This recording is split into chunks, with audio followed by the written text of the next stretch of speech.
అమ్మవారు నవ్వితే పువ్వుల నవ్వులు దాసులైపోతాయట. అంత ఆనందంగా ఉండి అంత అందంగా నవ్వాలి.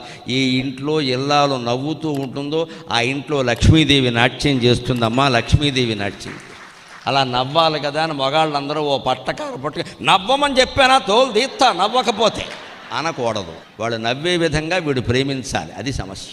ప్రేమిస్తే ఎందుకు నవ్వరు? పెత్తనం చేస్తే నవ్వుతారేటి? పొద్దున్న నవ్వమని చెప్పాను కదా 6:30కి బుద్ధి లేదు అంటే ఎవడు నవ్వుతాడండి? నవ్వడానికి టైం పెడతావా?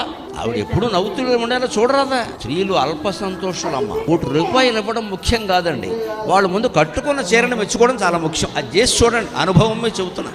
మీరు 10,000 పెట్టి చీర కొనక్కల్లా. వాళ్ళు ఏదో కట్టుకున్నారు కదా, కట్టుకో అద్దరిందయ్యా అనని ఇంకేమక్కలేదు. ఎంత నవ్వుతారో వెంటనే. అలా భార్య నవ్వితే అక్కడ సంపదలు ఉంటాయి. చేసిన పని బాగుందని చెప్పరాదా? వేరేది ఎందుకు? అప్పుడు అంటారు సహజంగా ఇలాంటిదే ఇంకో 2 కొనుక్కుందామని అనే తర్వాత చూసుకోవచ్చు.